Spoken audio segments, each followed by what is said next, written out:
We were on the plane, gone to sleep, and I wake up and I'm in a lot of pain. Like, I can feel like pain all around here. Everything was like really hurting. I got up, went to the toilet, and like I heard this like audible pop, like a and I was literally like, my heart was just like, what the hell is happening? The incision that popped is right here behind my ear, so it was actually quite loud. Like, it was like a, and like at this point I was like panicking a little bit because there was genuinely like a hole where the drain had been. This woman's head exploded mid-flight due to cabin pressure on her new cosmetic surgery.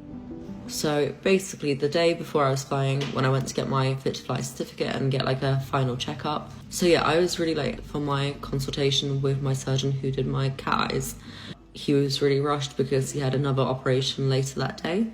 So he basically forgot to give me out like the printed out like physical copy of my Fit to Fly certificate, which he then sent me, but I had no signal at that point. I got to the airport and, you know, they were like, we need the certificate. So they were like, well, there's nothing else we can do. Like, you're gonna have to get checked over again by our hospital staff. By this time in the story, Veronica wants to make it clear that her surgeon was not negligent, and she did have correct paperwork to fly and also received medical clearance from staff. So yeah, we were on the plane.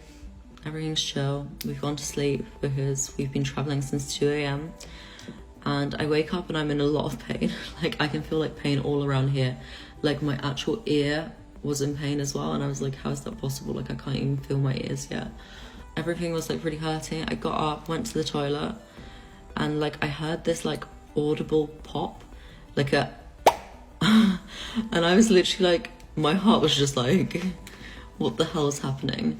The incision that popped is right here behind my ear, so it was actually quite loud. Like, it was like a. After the ordeal on the plane, Veronica headed home to clean up. She then got a doctor's opinion on what to do and went off to urgent medical attention.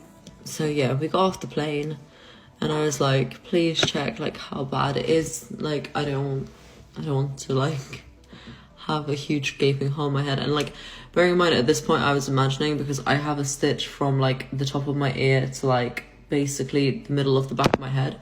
At this point, like, I was just like imagining the worst. Like, I was imagining it would all come open and like my neck was like hanging off.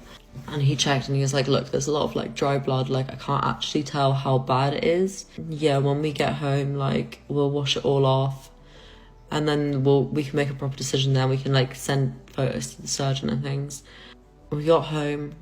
I was like, do you think I'm fine to like shower if it's open? And we just came to the conclusion that like I'm gonna have to wash the blood off anyway. And I sent a photo to my surgeon, and like at this point I was like panicking a little bit because there was genuinely like a hole where the drain had been. Like, it had like come quite apart. And I was like, I didn't know if it was gonna shut on its own or if like I needed to go get like medical help for someone to like stitch it back together. But he was like, just leave it for now. Like, you're on antibiotics, continue your antibiotics. But yeah, then I woke up the next morning and the hole had been infected. It was like oozing this like yellow viscous liquid and it literally stank. It was so gross. We like took photos of that, sent it to the surgeon again. I was like, please tell me what to do. Like, this is so gross. And we cleaned it, all the like pus off. And like he like pressed the iodine into my head to like get it all inside the hole, because obviously it's like a big hole, and it popped again and like stuff came out. It was so gross.